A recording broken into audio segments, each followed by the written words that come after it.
la asignatura pendiente: Educación y diversidades sexuales y de género en Bolivia. Ese es el nombre del programa del día de hoy y creemos importante hablar del tema educación porque es desde la educación en las familias, en las escuelas, en las universidades, que se van a ir cambiando o por lo menos se van a ir desestabilizando la norma, la hegemonía heterosexual, el patriarcado, ¿no? Si no vamos a hacerlo desde estos espacios, no vamos a hacer ningún trabajo en lo que respecta a diversidades sexuales y de género. Pero también tenemos que hablar de educación porque hoy es un punto crucial, es un tema importante del que tenemos que tratar porque en Bolivia, desde el Ministerio de Educación a la cabeza de Víctor Hugo Cárdenas, se ha privatizado la educación. Se han lanzado muy alegremente estos planes de educación virtual sin tomar en cuenta y sin resolver la economía de los bolivianos y las bolivianas,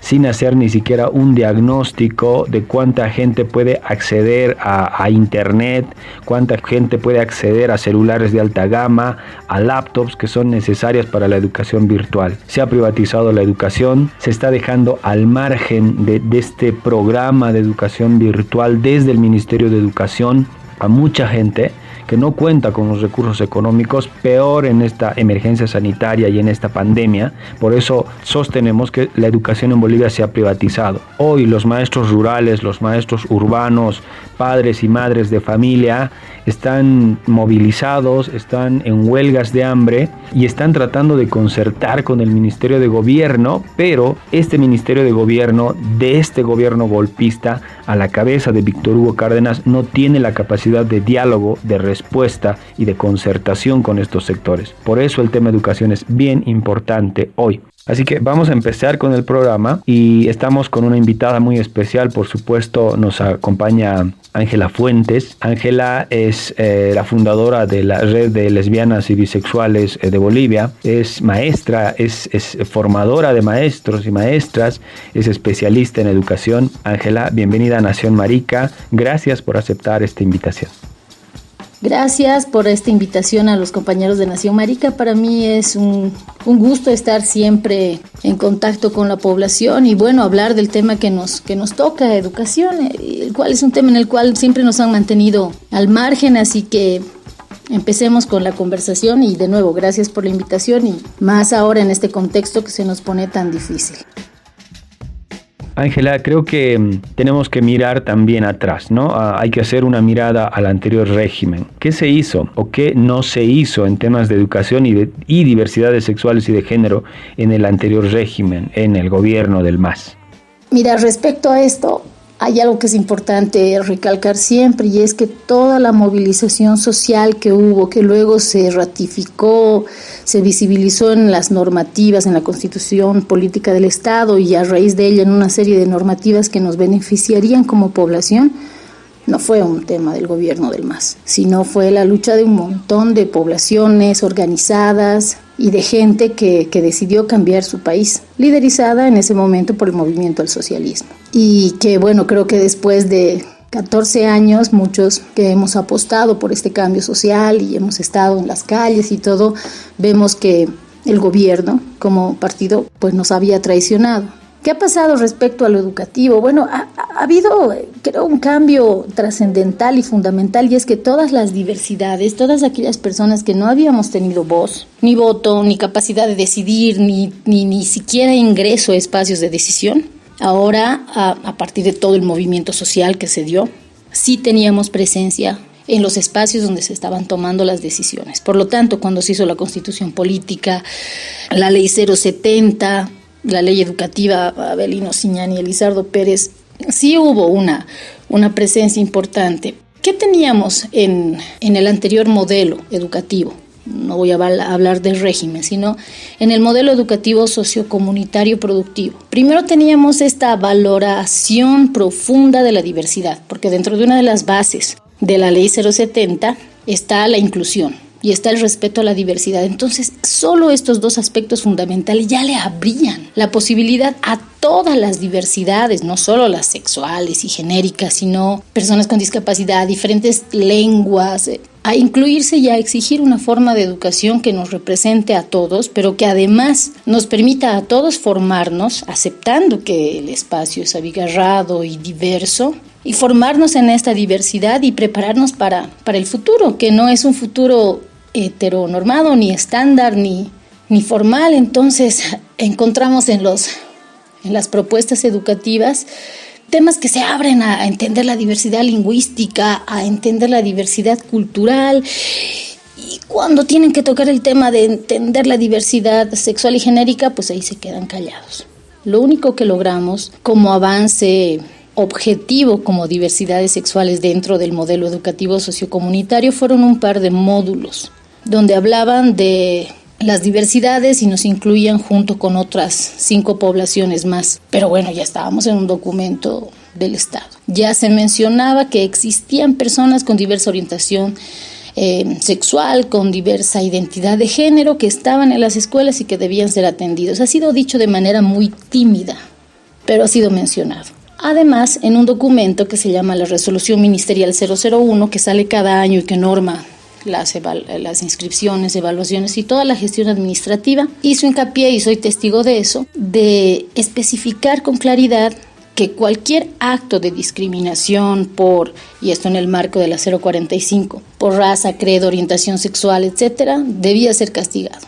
Cualquier acto de discriminación cometido dentro de la escuela. Eso a nivel normativo era un gran avance, y además en el imaginario de las personas significaba que si había un castigo para algo, significaba que no había que atacarlo, no había que agredirlo. Por lo tanto, teníamos una ley 070 bastante inclusiva, que no tocaba el tema abiertamente de las diversidades sexuales y genéricas, pero valoraba la diversidad como un fundamento para construir una sociedad más representativa que responda a todos nosotros. Hasta ahí quedamos en documentos. Mira, lo interesante es que en ese contexto, cuando dentro del ámbito educativo, escolar, cualquier alteración a la heteronorma, como ser un poquito afeminado, ser un poquito machorra, expresar tus emociones y sentimientos hacia una persona de tu mismo género, era terriblemente señalado y castigado social y hasta institucionalmente. Tenemos que en este contexto de los 14 años han habido inclusive denuncias que se han ganado, bueno,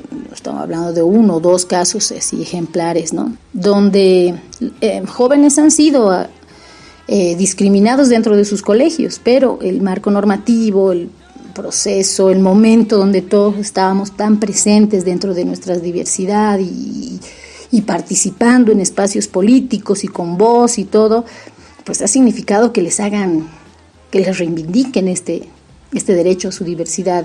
Hay un caso en Sucre que has debido de escuchar, ha habido otro caso en Cochabamba. Y bueno, eso de alguna manera le ha devuelto a la población, a nosotros, a las personas de las diversidades sexuales y genéricas, cierta sensación de que estábamos protegidos de alguna manera. Bueno, de que si se nos atacaba dentro de un marco institucional, sí había instancias en las que podíamos quejarnos. Ahora, si eso era efectivo o no era efectivo en la mayoría de los casos, ese es un tema que tenemos que analizar, ¿no? Pero en general había una especie de ambiente donde se podía respirar la diversidad y sabías que tenías derecho y que era políticamente incorrecto que alguien en un espacio institucional te diga lesbiana de mierda o maricón de mierda. Como organizaciones de LGB hemos estado presentes en varias reuniones y en varios movimientos sociales y todo parecía que estaba avanzando de alguna manera, ¿no? Ahora, Ángela, situadas en el contexto del gobierno transitorio, entre comillas, que para nosotras lo calificamos de gobierno golpista, por supuesto, al inicio de esta gestión, antes de que se desate toda la pandemia, la cuarentena y el desastre sanitario que estamos viviendo hoy, lamentablemente, ¿cuál fue el lugar o la importancia de la educación? ¿Qué enfoque educativo se estaba planteando? ¿Qué iba a cambiar en temas educativos, ¿no? Si bien este gobierno golpista es un gobierno transitorio, entre comillas, aunque a estas alturas es más prorroguista que transitorio, creo que hay que mirar un poquito lo que se planteaba al inicio, ¿no? Porque también fue polémico la forma como estaban queriendo cambiar muchas cosas respecto de la educación.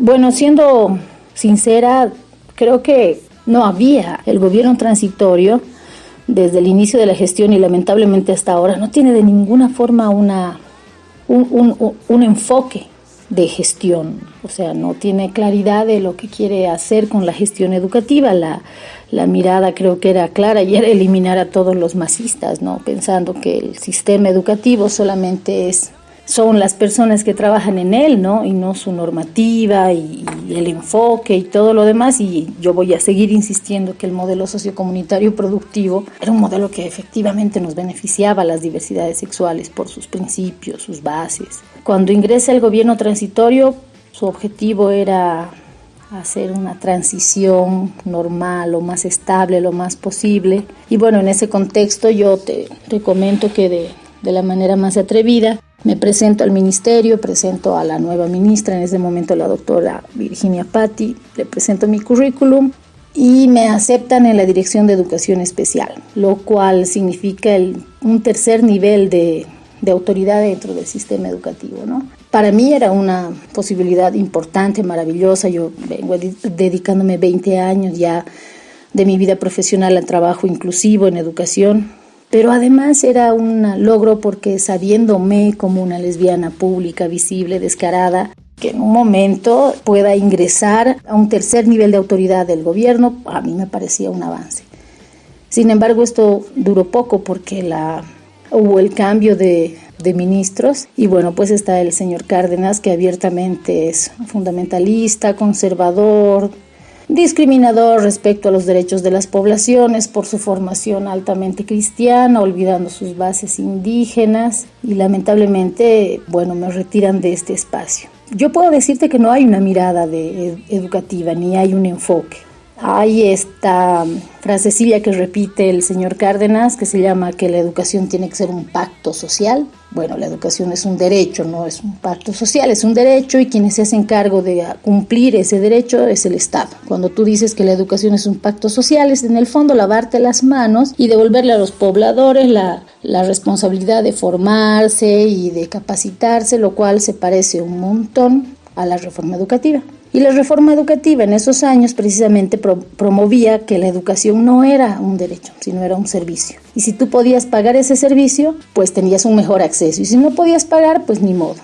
Yo tengo la certeza de que en este espacio, bajo la mirada del señor Cárdenas, la educación de nuevo vuelve a ser un privilegio. Y mientras las élites accedan a la educación y las clases mayoritarias no, vamos a seguir manteniendo esta hegemonía. Y por lo tanto, independientemente de que seamos gays o no, estamos en el último escalón de importancia como población. Por lo tanto, el gobierno transitorio no tiene un enfoque prioritario para la educación. Nunca ha planteado ningún enfoque y el único cambio educativo que están promoviendo es que si tienes acceso económico, accedes a la educación. Si no, lo siento, qué pena. Y en este contexto de pandemia, pues le cae perfecto al señor ministro poder segregar y elegir quiénes van a tener derecho a una educación de calidad y quiénes no, solo a una capacitación. Mira, como un ejemplo concreto, ahorita en este contexto de pandemia, una de las estrategias fundamentales para que la población aprenda a cuidarse, a protegerse, es la educación. O sea, es que la gente aprenda y genere procesos de aprendizaje donde tenga las capacidades, los procedimientos, los conocimientos y los valores para cuidarse y cuidar a las otras personas. Sin embargo, ¿qué nos ha entregado el Ministerio de Educación hasta el momento? ¿Ha promovido la formación o la educación de la población para protegerse? No lo ha hecho. O sea, le ha dejado esto al Ministerio de Comunicación, al Ministerio de Salud, cuando la educación es lo fundamental para mantener cualquier proceso social de contención, de contingencia. Así que, como diría mi abuela, demuestra un botón de lo que es importante para la educación, para el gobierno en este momento. La educación no es una estrategia importante de intervención en la población. No están entendiendo que la educación es la clave para que podamos salvarnos de este contexto. Ángela, ¿qué peligro hay en los discursos conservadores y fundamentalistas de este gobierno golpista? Áñez, Murillo y Cárdenas, que son como que las cabezas más visibles de este gobierno, vienen de un activismo contra el derecho de las mujeres a decidir sobre el aborto, caso Murillo, contra la población TLGB, contra los derechos de la población TLGB en Bolivia, caso Cárdenas y por supuesto caso Áñez. ¿Crees que esos discursos ponen en peligro los avances sociales en temas de derechos de la población TLGB en Bolivia? Yo estoy completamente segura que, para empezar, lamentablemente, ya que estos personajes no están solo como observadores, sino que ahora están tomando las decisiones, creo que no son solo discursos, sino que lo están convirtiendo en acciones. Y definitivamente es altamente peligroso, no solo para los derechos de las poblaciones TLGB, sino para los derechos de todas las poblaciones históricamente marginadas. Una de las cosas que caracterizó a todo el proceso de elaboración de la Constitución Política del Estado actual es que permitió que todas las organizaciones, las poblaciones que estaban alejadas, marginadas, tengamos espacio para entrar y dialogar y convocar, y ese es el producto de la Constitución Política del Estado. Por eso yo siempre lo voy a mantener, no es un producto del MAS, es un producto de la gente. Por lo tanto, no tendríamos que rifarlo con tanta facilidad, entregándole ahora el poder a estas personas. Y claro, creo que es altamente peligroso que estas personas con este tipo de formación, ideología, estén en un espacio de poder, porque ponen en riesgo todos los avances que hemos tenido en derechos. Lamentablemente las personas están haciendo en este momento una especie de efecto reloj de arena. O sea, la arena ha caído hasta el final a tal nivel que ahora se ha dado la vuelta a todo, 180 grados, y estamos aceptando la pérdida de años de activismo y de lucha, aceptando y pensando que el gobierno actual es mejor que el anterior solo porque está actualmente gobernando. Sigue siendo un espacio discriminador con discursos de odio, homofóbicos, y aunque yo no voy a defender a la anterior gestión, porque sigo pensando que ha traicionado las luchas sociales, las ha traicionado, las ha vendido, no puedo evitar recordar la frase de mi abuela que decía que a veces el remedio es peor que el mal. En este caso creo que estamos en un espacio donde este contexto político actual es mucho más negativo y peligroso que el que teníamos dentro del gobierno del MAS. Ahora, dentro de la población TLGB, la cabeza del Ministerio de Educación fue muy cuestionada. El señor Víctor Hugo Cárdenas viene de una candidatura en las pasadas elecciones, las anuladas, aliada con organizaciones antiderechos. Estas organizaciones, bajo el apelativo o el denominativo de Con mis hijos no te metas, que creen estar en defensa de la familia natural, etcétera, cuando en realidad son antiderechos y están en contra de los derechos de las personas que no piensan como ellos, no son como ellos, disienten con todo esto de la heteronorma. Por ejemplo, Víctor Hugo Cárdenas fue el candidato, ¿no? Muy de la mano con Peinado, no recuerdo ahorita el nombre, pero es Peinado el apellido, un pastor evangélico que viene de esta agrupación de Con mis hijos no te metas. Y sus declaraciones polémicas, por supuesto, sobre la defensa de la familia natural y contra el activismo y los derechos de la población LGBT. ¿Qué piensas de los antecedentes de esta autoridad? ¿Una figura de estas características debería ocupar el principal cargo en el tema educativo en Bolivia? Bueno, la respuesta obvia es no, de ninguna manera. Una persona que tiene restricciones ideológicas, tiene limitaciones en su capacidad de entender la naturaleza del derecho humano, no debería entrar a un espacio de poder y de decisión. Pero nos acordemos que esta gente no está acá por el voto. Nos acordemos que el ministro ha entrado por un tema de designación a dedo cuando han sentido que una ministra anterior no había votado a la suficiente gente y había que votar a más gente, entonces lo pusieron a este señor. Por lo tanto, mi respuesta es categórica. De ninguna manera personas como él y su equipo de colaboradores, su séquito, sus aliados, sus secuaces, no deberían estar en un espacio de decisión de esta manera, porque están imponiendo sus principios ideológicos a procesos educativos que le pertenecen a toda una población, ¿no? Y es efectivo, nosotros conocemos las declaraciones que han hecho estas personas. A mí me ha tocado trabajar un mes dentro del gabinete del señor Cárdenas, precisamente con este señor Peinado, el cual seguramente conoce de muchas otras áreas, pero educación no es lo suyo, ¿no? Y lamentablemente dentro del Ministerio de Educación, independientemente de que la gente crea que hay un montón de personas masistas y etcétera, etcétera, había un montón de profesionales que le habían dedicado su vida a la educación y que conocían lo que hacían. Ahora ha habido una masacre blanca dentro del ministerio y yo les garantizo que la mayoría de las personas están tratando con todo su esfuerzo de entender de qué se trata el trabajo educativo que están haciendo.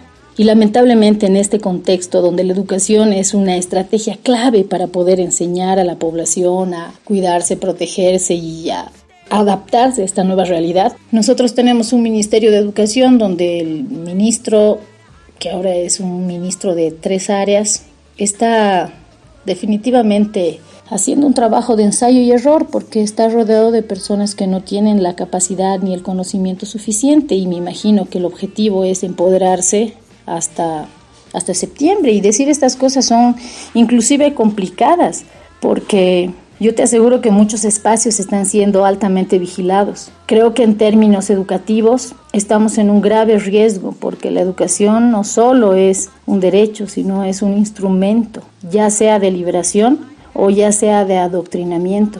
Y durante muchos años hemos estado al margen de estos procesos educativos como población de las diversidades. Y creo que la ley 070 y el modelo sociocomunitario productivo, a pesar de todas las críticas que le puedan hacer, sí nos permitía el ingreso, al menos el diálogo, de la existencia de estas otras diversidades dentro de la población. Cada vez que la religión entre dentro de la educación y el fundamentalismo encarnado en personas como en el señor Cárdenas estén en espacios de poder, cualquier sociedad va a estar en peligro. Ángela, como lesbiana, especialista en educación, formadora de maestros y maestras, políticamente visible, el sistema educativo superior, las escuelas normales, que es de donde vienes, ¿no? Del trabajo que haces, ¿están abordando temas de diversidades sexuales y de género en su currícula educativa? Bueno, primero siempre suena raro cuando dices como lesbiana, especialista en educación, suena como si yo primero hubiera hecho la licenciatura en lesbianismo y luego hubiera hecho mi maestría en educación para lesbianas. Y creo que es una cosa que tenemos que ir tratando de identificar, y es que las personas gays, lesbianas, trans, independientemente de nuestra orientación o nuestra identidad de género, somos personas. Tenemos familia, 2 apellidos, profesión, algo más que solamente el tema de nuestra orientación sexual y nuestra identidad de género, que en este contexto sea nuestra bandera de lucha, es porque por esa característica la sociedad nos está discriminando. Pero sin embargo no es la marca de nuestra humanidad. Así que, bueno, te puedo contar que como maestra, tanto de educación especial como de educación regular, y luego me tocó llegar a educación regular, en ninguna de los currículums existe el tema de tocar el asunto de la identidad sexual, de las orientaciones sexuales y la identidad de género. O sea, no se toca de este tema abiertamente, como no se toca un montón de temas de las diversidades de las poblaciones, ¿no? Tenemos documentos educativos, textos, etcétera, que están ampliamente dirigidos a promover y fortalecer la familia mononuclear, heterosexual. Todo el constructo educativo está para promover cierto tipo de unión y de vínculo, ¿no? Entonces, en todos los libros vamos a encontrar siempre referencias a la heteronormatividad, vamos a encontrar esta super exaltación que hay a los héroes masculinos, vamos a encontrar muy pocas referencias de mujeres en los procesos históricos y en los avances científicos.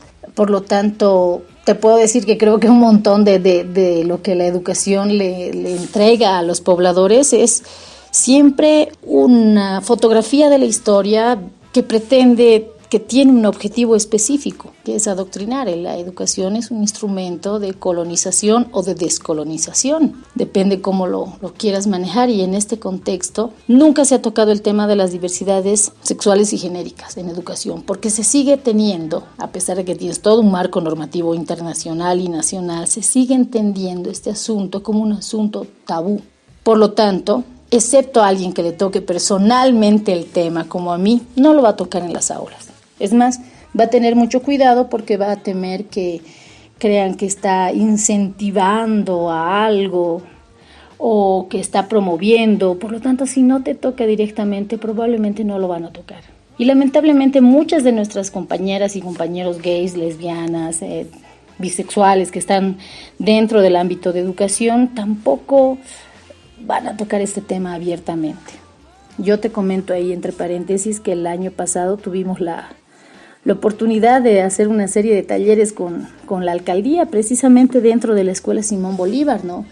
Y bueno, este es el tipo de cosas que te puedes permitir hacer si tienes un espacio de poder. Obvio, yo era la catedrática de varias unidades de formación, por lo tanto, dentro de mis cursos tenía toda la capacidad de desarrollar estos talleres sobre terminología TLGB y derechos, y luego hacer un proceso de reflexión y educación, y probablemente ha sido la primera vez en 101 años de esta escuela que se ha tocado este tema dentro de las aulas desde un enfoque académico. Y creo que eso es algo que le ha faltado fundamentalmente a las diversidades sexuales y genéricas, y es hablar de nuestros contextos sociales, culturales e históricos dentro de la academia. No estoy hablando de hacer un adoctrinamiento de ser gay o no ser gay dentro de las escuelas. Personalmente creo que dentro de la currícula educativa lo que debe estar es la valoración a la diversidad, el respeto a que cada persona viene de un contexto histórico, cultural, económico diferente, y que la escuela nos debe permitir ese contacto con el diverso, con el que habla otro idioma, con el que se ve diferente, con el que viene de un lugar distinto, con el que come otras cosas, y solo en esa medida en la que podamos crecer compartiendo, trabajando, enfrentando tareas con estas personas diversas, vamos a encontrar el valor que hay en este otro, la capacidad intrínseca en esta persona que no ve, en este que se viste diferente, en esta otra persona que habla un idioma diferente. Soy una convencida total de que si creceríamos en un espacio menos normal, lisado, menos hegemónico y más diverso, seríamos menos impotentes e inútiles para entender lo que es la diversidad y para afrontar conflictos como este. Ahora, frente a eso, ¿cómo plantear una currícula que incluya temas de diversidades sexuales y de género en la educación superior? ¿Qué obstáculos enfrentaría un proyecto de estas características? ¿Por qué es necesario abordar estos temas en el ámbito educativo de formación de maestros y maestras, por supuesto? Partiendo por un tema hipotético en el cual podamos incluir dentro de las unidades de formación, los temas, los contenidos, algo relacionado directamente con las diversidades sexuales y de género, el primer obstáculo que enfrentaríamos es que parecería que estamos adoctrinando a las personas para ser de las diversidades sexuales y genéricas. Por lo tanto, obviamente encontrarías un montón de negativa dentro del ámbito social, porque inclusive dentro de muchas de nuestras comunidades indígenas originarias, el concepto de gay, de lesbiana, es algo totalmente impostado, ¿no? Sabemos que la heterosexualidad no es algo natural, pero imponer el concepto de gay y de lesbiana mediante la educación y plantearlo en un contexto temático dentro de un libro donde la lección se llame ¿quiénes son las lesbianas y quiénes son los gays? Personalmente, como maestra, me parece que es algo demasiado forzado, porque no tendríamos que hacer tanto hincapié solo en este aspecto en particular de esta población, sino más bien pretender que la educación nos permita esto, el aprendizaje en la diversidad, la convivencia, la comprensión de otras formas de vivir, de entender el mundo. Y creo que sin identificar si nos referimos a la discapacidad, a la cultura o a la diversidad genérica o de orientación sexual, las mallas curriculares, la currícula debería incentivar estas prácticas comunitarias dentro de la diversidad, ¿no? Los obstáculos que va a enfrentar este tipo de currícula donde se promueva la diversidad son los obstáculos que ya hemos enfrentado en ámbitos como en la inclusión de las personas con discapacidad, por ejemplo. Y es que a la gente le cuesta moverse de su espacio de confort. Históricamente nos han hecho creer que existe algo parecido a la normalidad. Por lo tanto, cuando creen que sus espacios van a ser invadidos por personas que son diferentes o diversas, o les van a enseñar a sus hijos costumbres extrañas, la gente tiende a reaccionar por la ignorancia y por el miedo. ¿Y por qué es necesario abordar estos temas en el ámbito educativo de la formación de maestros y maestras? Mira, yo voy a rescatar esta experiencia linda. Dimos como 5 talleres entre los cursos de primero, tercero, quinto año de la escuela Simón Bolívar, que además eran de diferentes carreras. Y una de las cosas que rescaté de ellos cuando contaban y decían por qué era importante estos temas, muchos y muchas de ellos lo destacaron con total claridad. Por eso yo le tengo fe ciega a la juventud. Y ellos decían que, bueno, sabemos que en nuestras aulas vamos a tener personas gays, lesbianas, trans. Y si no sabemos cómo atenderles y cómo tratarles y cómo hacerles sentir bien y educarles, entonces no vamos a ser buenos maestros. En la mayoría de las intervenciones de estas jóvenes y de estos jóvenes yo he notado esa necesidad de comprender y entender esta realidad diversa, pero no como un acto de solidaridad, sino como una necesidad para ser un buen profesional. Si voy a tener estudiantes diversos en mi aula, prefiero estar preparado. Y una cosa que destaco y me encantó es que la mayoría de estos jóvenes decían que era la primera vez que habían escuchado y habían hablado de estos temas. Lo destacaban, lo agradecían, les parecía excelente porque estaban convencidos, muchos de ellos ya habían tenido amigos, amigas gays. Su catedrática era gay y me encantaba porque cuando les preguntaba a la facilitadora, ¿conocen a alguien gay? Todos levantaban la mano y decían, sí, nuestra licenciada. Yo creo que estas generaciones han estado expuestas a una diversidad más amplia. Simplemente en el momento en el que ellos estén en espacios de poder y en el momento de decisión no van a cometer los errores que hemos cometido nosotros, solo si les permitimos crecer dentro de esta diversidad, pero genérica, abierta, amplia. Imagínate la diversidad que tenemos dentro de nuestros pobladores. La escuela precisamente debe ser este espacio donde independientemente de que aprendas conocimientos, habilidades y contenidos, aprendas valores y prácticas sociales que te permitan permanecer en tu comunidad siendo un sujeto transformador y armonizador. Y creo que ese es el valor fundamental de estar dentro de la escuela en contacto con personas diversas. La currícula tiene que incluir el valor a la diversidad, no la aceptación ni la tolerancia, la valoración a la diversidad. Los obstáculos a los que nos vamos a enfrentar es a la gente conservadora, que por su ignorancia no va a saber cómo afrontar estos temas. Y es necesario porque la realidad es así de diversa. En este contexto estamos súper vulnerables. En este contexto, las sociedades más vulnerables son aquellas que no logran abarcar a todos sus pobladores, son aquellas que no logran comprender ni rescatar el aporte y el valor que tienen todas sus poblaciones. Por lo tanto, creo que dejar de lado a la población LGB siempre va a ser un grave error político. Y decía que estamos en riesgo porque las sociedades que no estén preparadas para adaptarse a situaciones nuevas y aprovechar y rescatar el aporte que tengan todas estas poblaciones de las diversidades están en el grave riesgo de perecer. Para cerrar, Ángela, ¿qué enfoques educativos desde la casa, en el entorno familiar, podrían servir para promover entornos de respeto hacia las personas LGBTI, en las familias, en sus familias, para que también desde este primer espacio, ¿no?, se construya este entorno de respeto que lo decía, para abrazar precisamente la diversidad sexual y de género en Bolivia? Bueno, este tema de desde la casa es bastante complicado. Me suena lo virtual, por ejemplo, formación virtual, educación virtual. Yo creo que se puede dar cierto tipo de capacitación virtual en algún nivel educativo, como en la formación superior o posgradual, pero yo creo que la educación precisamente radica en la convivencia humana, en el intercambio, en el estar juntos, en el atravesar retos, resolver problemas, acompañarse. Creo que esa es la función fundamental de la escuela y es el desarrollo de las habilidades sociales en la vida en convivencia. Y desde la casa el apoyo a la diversidad y todo eso es bastante complicado porque la casa viene desde una ideología, desde una cultura.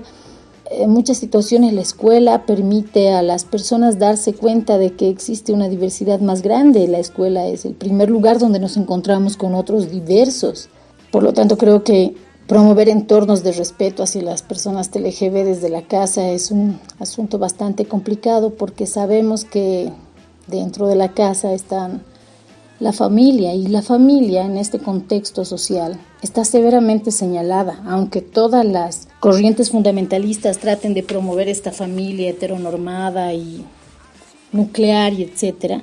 Sabemos que dentro de las familias se dan los índices más elevados de violencia sexual, física, psicológica contra las personas más vulnerables. Por lo tanto, los enfoques educativos desde la casa y dentro de la familia tendrían que ser altamente revisados.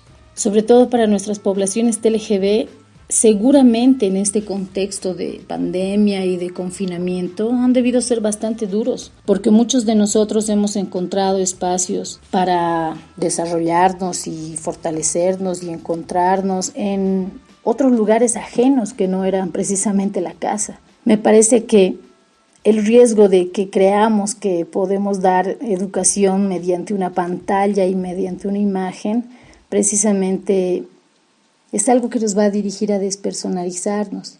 Ángela, queremos agradecerte por estar en Nación Marica, por aceptar este diálogo. Para nosotras es importante que diferentes voces puedan sumarse a estas reflexiones, a estas discusiones que planteamos desde Nación Marica. No va a ser la última ni la primera vez que te invitamos. Espero puedas estar, por supuesto, en otros temas, en otros programas. Y bueno, también el espacio de Nación Marica siempre va a estar a tu disposición para ti y para la red de Levebol o para las actividades que también quieras plantearlas. Así que gracias nuevamente, Ángela. Bueno, gracias a Nación Marica por siempre abrir estos espacios para el diálogo. La educación es realmente un tema bastante importante. Creo que se nos vienen como poblaciones de las diversidades sexuales y genéricas momentos bastante complicados. Tenemos que organizarnos, nuevamente armarnos y bueno, continuar con la lucha por nuestros derechos. Es un contexto bien complicado y no estamos al margen de todas las luchas sociales de nuestro país. De nuevo agradecerte y bueno, cerrar diciendo que yo le tengo una profunda fe a las nuevas generaciones, a la gente joven que está organizándose y aprendiendo y movilizándose para cambiar este contexto. Gracias. Nación Marica. 10 años. Estoy desesperada, imagino un futuro y veo que no me espera nada. Miro a mi alrededor, veo la tierra devastada, gastada, atada, toda rota, tan maltratada. Me caga la patada. Estoy desesperada, igual seguiré siempre a todo nada.